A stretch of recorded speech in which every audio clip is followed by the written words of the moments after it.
Everybody, Cheryl and Lady coming to you from the Ladies Garden and Home, and Happy New Year. I hope your holidays were wonderful, and it's time to get planning for the 2024 garden. So to start, I thought I'd look back on 2023. I hope you join us.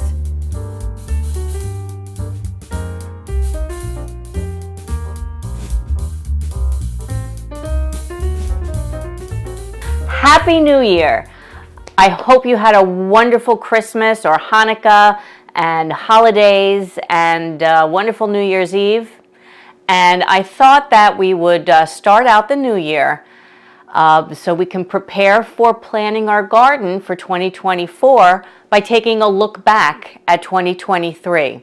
So I hope you enjoy. Usually our coldest month of the year, January, last year was actually pretty mild. We didn't have any snow accumulation and just really a few nights below freezing. Very weird. But I set my gardening goals and planned my layout, then got the list of seeds and ordered what I needed, and then by the end of the month started sowing seeds. February here in Connecticut can be pretty tough, although last February was pretty mild. But I found that the best way to kind of beat the dreary doldrums of February is to have an entire house full of seedlings. And last year I started a 3-part series on my channel, Tips for Seedling Care.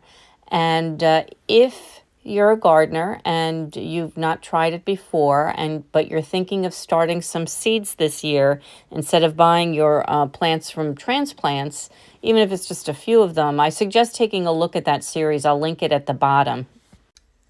By March, many of the seedlings were in dire need of potting up. And so I did that and I started hardening them off. And the cool weather crops like the broccoli and the cauliflower, I hardened those off in the mini greenhouse. It was also around that time that I sowed 9 different varieties of tomatoes, and I also sowed outside some potatoes and peas. I took the winter covers off the garden beds and assessed what made it through. And things like the celery, the broccoli rabe, and most of the herbs made it. And of course, in March, I started the arduous task of cleaning up the garden beds. In April, inside the house, the peppers, tomatoes, and other heat-loving plants were growing well. The blueberries and the strawberries were making a comeback outside, and the brassicas were in the ground under cover, and not because it was too cold, but to keep the rabbits from eating their heads off. And I was harvesting and eating lettuce and broccoli rabe and doing a little bit more cleanup in the yard. What a month May was. I planted a little rose garden feature and the impatiens, the petunias, and marigolds. The potatoes were looking good. Those were planted in March, the smaller in April.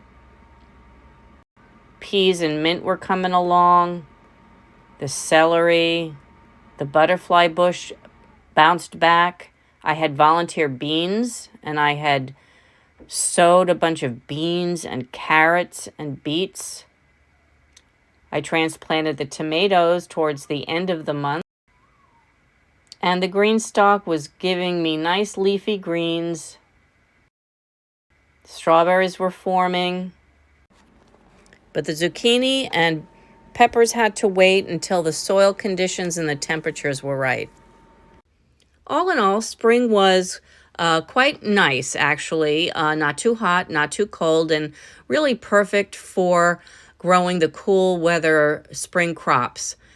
But in early June, we got hit with the smoke from the Canadian wildfires, and that really set me back. I'm sure you saw lots and lots of pictures of New York City yesterday, but this is what it was like in my neighborhood.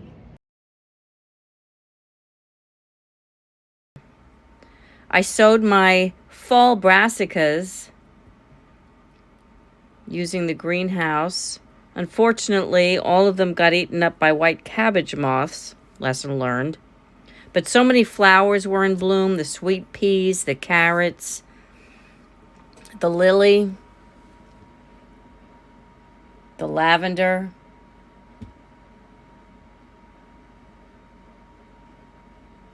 begonias and lobelia,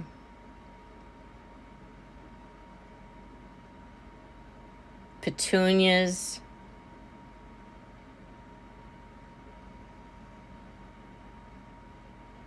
The rose bushes hadn't started blooming yet, but they were very healthy. More carrot blooms, and had some tomato blossoms.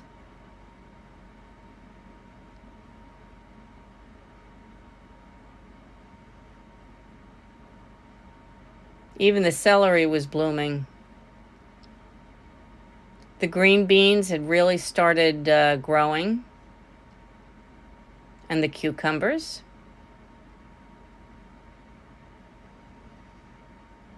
Sunflowers,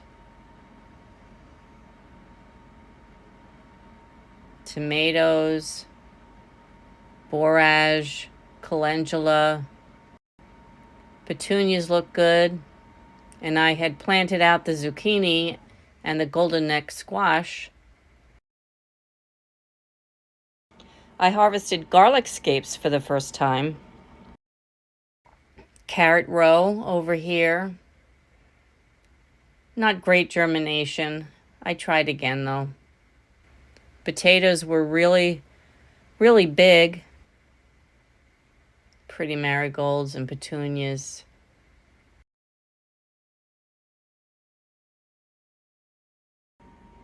The month of July was really for me all about maintaining the health of the garden. So I started my summer gardening tips series. It was a 6-part series that included watering, pruning, deadheading, weeding, fertilizing, and harvesting. And I have to say that the highlight of my July was my garlic harvest, which was really, really very successful. I'm very pleased. I've never ever grown garlic that comes close to this. So most of the bulbs are really large. I'm thrilled.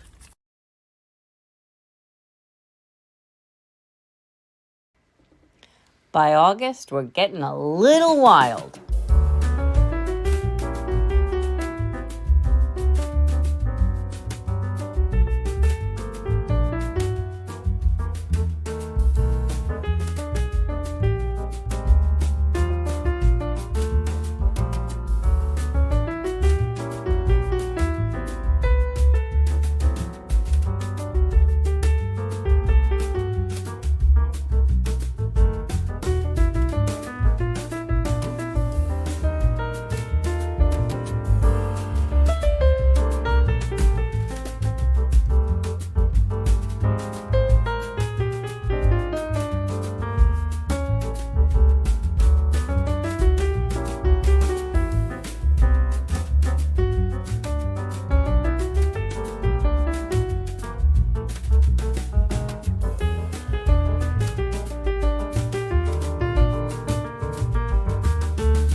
I love September in the garden.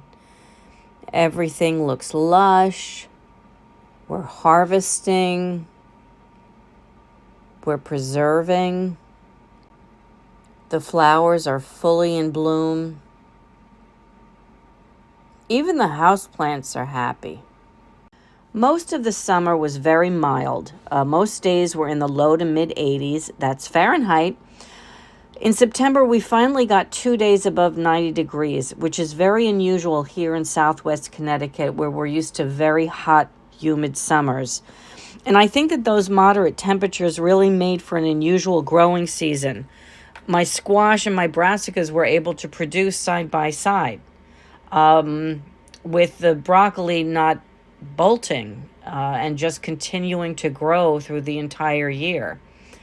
We also mostly had at least 2 days of rain per week, usually on the weekends. But that meant that I also didn't have to water very often, and I was very grateful for all that rain. My average first frost date is supposed to be October 15th, but in the 4 years that I've been gardening here on this property, October it's been completely frost free. I know I've been lucky. It means more time for things to grow, to plant, to bloom, to ripen. The cool weather crops like the Brussels sprouts and broccoli are loving the dip in temperatures, but the tropical heat lovers don't. So if I want to keep them going, I bring them inside when the nighttime temps get down to about 50. That's Fahrenheit. In mid-November, we finally had our first frost, and we were averaging daily temperatures in the 50s. That's Fahrenheit. At this point, all but my frost-hardy crops are surviving and thriving, including the calendula, which was still blooming. I planted out the garlic, which I saved from my garlic harvest in the summer.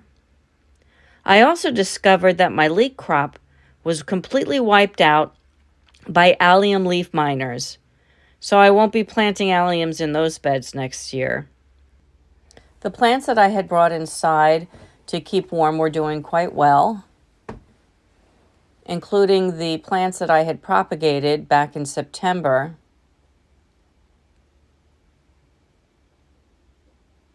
I brought the herbs into the mini greenhouse to keep them warm through the winter, and I have some seedlings growing, some spinach.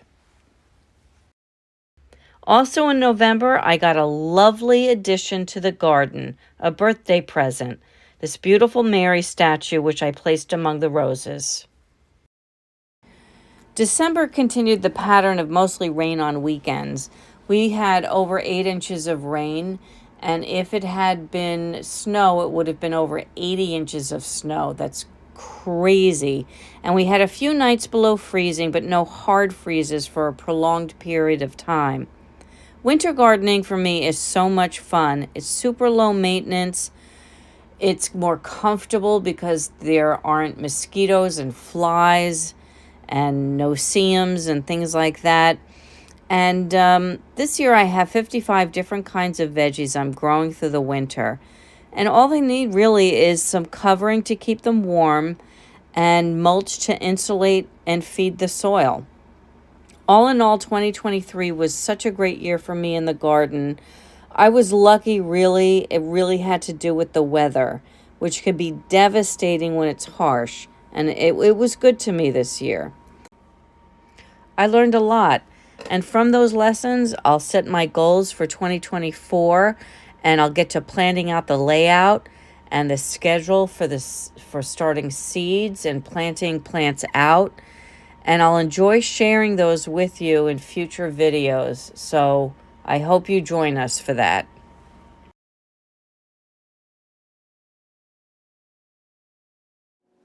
As we move forward into the winter, I'm going to take you with me as I plan the garden in the different phases that I do that leading up to starting seeds and then planting out in late winter, early spring. So I hope you subscribe, and I hope you join us on that journey. And I hope you like this video. If you did, please give it a like. And from the Ladies Garden and Home, happy 2024. Bye. Say goodbye, lady.